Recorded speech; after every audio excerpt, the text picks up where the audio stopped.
Hello and welcome, James and Al with Guild.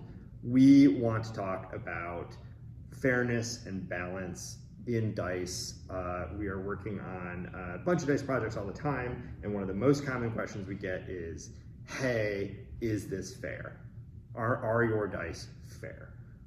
And there is a ton of great resources out there for this. Lots of articles, lots of videos, scholarly papers diving into this, and we've linked to a bunch of them in the description. But we're going to go into our interpretation of those, how we apply those things, and kind of bring a lot of them together, because a lot of these papers and stuff only talk about D6s, only talk about flipping coins, or only talk about one aspect of fairness and balance. And so this is meant to sort of bring it all together in the context of tabletop role-playing games, which also most of them don't do, and really apply them to our purposes of making really cool, fun dice for Dungeons and Dragons. So the first big question is, what does fair mean? What does it mean to have a fair die? This was when we were designing our imbalanced dice, the Gaussian dice, which are supposed to be unfair in that way, or should I say imbalanced? They're imbalanced, but not unfair. Yeah. Fair, but imbalanced. Yeah. We learned a lot, and it's some of these principles are really intuitive. We just hadn't thought about them, and so the one that really threw me for a loop was that when you're trying to determine where a set of random numbers has come from, like, is it a linear distribution? Is it on a curve? That there's really, you'll never know.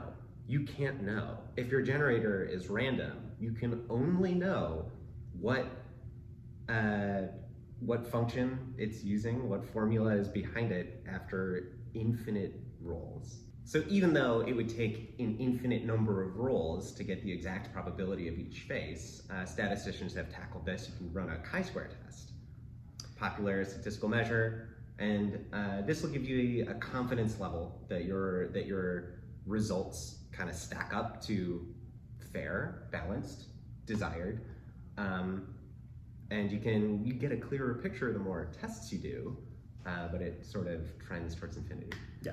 So, for instance, if I were to say we have on our chi-square we got 85%, what does that mean? So that meant that, out of our sample, our set of rolls that we did, 85% of infinite rolls were as fair or worse than ours. So why are we only talking about rolls and not saltwater tests or manufacturing imperfections or anything like that? Because we are asking about fairness, not necessarily about balance. What we care about is that the dice at your table are giving you a fair result, and they're not affecting your game, and they're doing what they're promised for your gameplay, right? And balance is sort of a very different thing, and we're going to get into why that is in a minute. But I think the important piece is that the answer is none of the dice that you have are balanced. Any of them. Even if you have casino dice, they're very good, they're not balanced. There are some brands that will claim a higher accuracy or a higher fairness than others. They're really talking about balance, and they're still not. They're just not.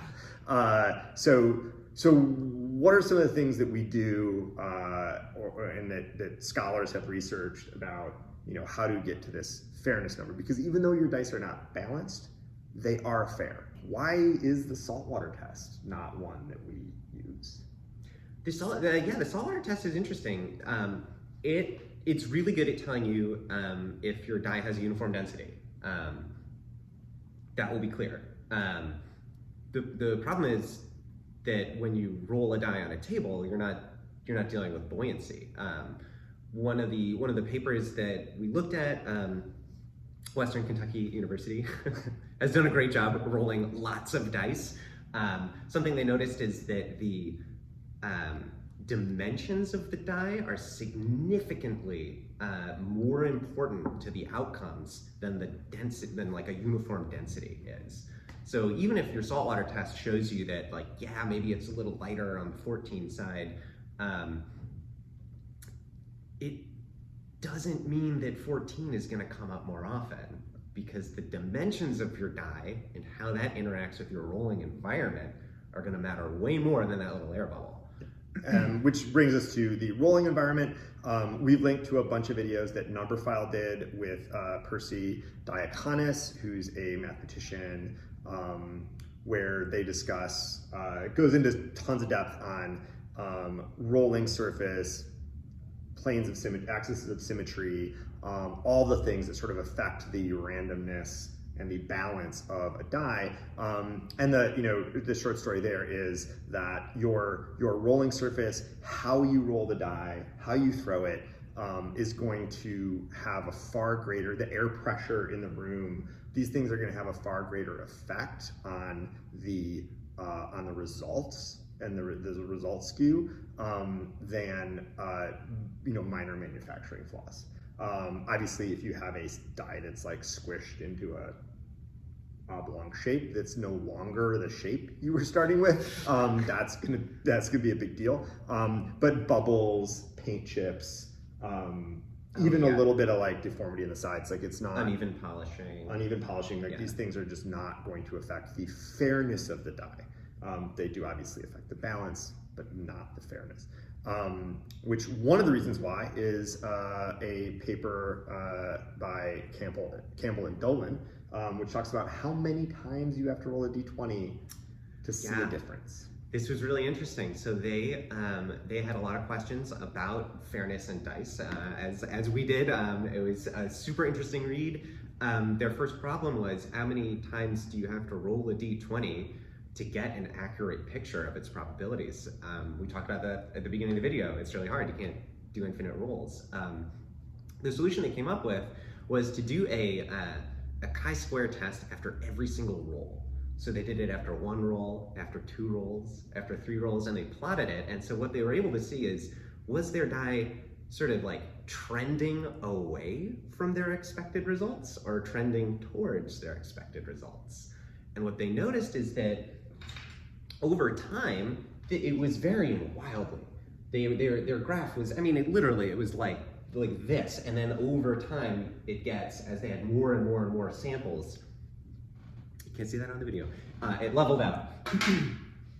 And so they found that the number of samples they had to get in order to be pretty confident that it wasn't going to vary wildly again was somewhere between 3,000 and 6,000. 3,000 to 6,000. So to be really sure about whether or not your d20 is rolling the way you want it to, that's a 6,000 roll test. And so one of the most interesting parts about this to me wasn't really necessarily the threshold. It was the other side of the threshold. It means that if you had a d20 that had been like gifted to you from the heavens and it was an absolutely perfect shape, guaranteed it was going to land on each face exactly 5% of the time, even after 1,000 rolls, there's a chance that it could look like a very unfair die, that you could be getting this wild skew of numbers that seemed completely unfair to you, that's just due to random chance. And similarly, you could have this like horribly balanced die that's just terrible and it lands on 9, 2% of the time instead of 5, and like 17, 10% of the time.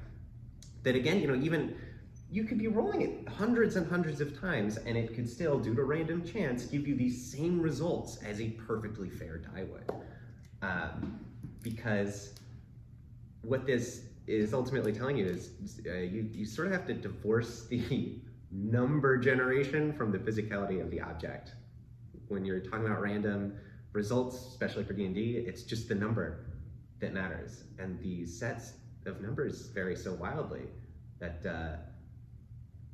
you're most of the time left with random. Yeah, that even with casino dice, so these are dice that are manufactured, the pips are drilled out and then they're refilled with the same density material as the rest of the die, so that even the pip balance is even. They don't mold them, they machine the plastic. You'll notice that casino tables have pyramid foam around the outside edges because they know that there is a world in which you are so good at throwing a die on a felt table, a 6-sided die on a felt table, that you could actually throw it in a way that would affect the fairness of that roll. Showing that something like the manner in which a die is rolled also affects the outcome, independent of the die itself. Another thing about casino dice that's super interesting to us is when they talk about the tolerances of them, they do it as a measurement of the side,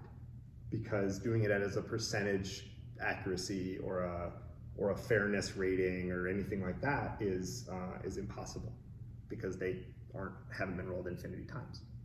So there is a tolerance. It's about the thickness of a little less thick than a human hair. Yeah. Of length on each side, but they don't mention anything about it has to roll, X% accuracy or anything like that, because that's not an answerable question. So there's another really fascinating paper we read by Robert Bosch, which was assume you have no control over the manufacture of your D20, and it's going to be whatever shape it's going to be, and there might be a skew, a squish. What can you do? And so they did something called, or rather they came up with something called numerical balancing for D20. They said, well, let's say we just want the average to be the same no matter where the errors are. Is there a way we can number this die to keep the average the same? And so on a typical die, the highest and lowest values will be opposite each other, and then the next highest and next lowest opposite each other. And that sort of balances for certain deformities in the die. It makes sense that, if you were to take a D6 with the 6 and the 1, and you were to squish it to the size of a coin, now it's only ever going to land on 6 or 1, you still get the same average. They took it a step further, and they said, well, what if we got the sum of all of the faces touching each vertice to be the same or as close as possible? And now you're accounting for not just squish, but like center of gravity differences. You're accounting for, polishing differences. And that was really interesting to us, because that's another important part of dice fairness for D&D is this average number, because even if you're getting different numbers, knowing that you're hitting certain thresholds, certain percentage of the time, affects, it's directly related to a DC. Yeah. You could have like this wildly unbalanced die and a balanced die, and they're gonna hit the same DC, the same frequency, because they're rolling the same average. Right, yeah. So if you did have a D20 that was squished and your DC was 18, you're gonna hit that the same number of times as you would with a completely balanced die. Yeah. So to sum up, your dice probably aren't balanced, but they absolutely are fair. That's what this all leads to. And if you want to dive down all the rabbit holes we did and do all the research and pull all the papers, we put a bunch of links in the description of this video. Google Percy Diaconis, watch Numberphile. These are all great resources. There's papers on this stuff, and it's pretty fun. And we've poured all that into the dice that we make. I know all the other dice manufacturers that at least that we know of and we're fans of have done the same.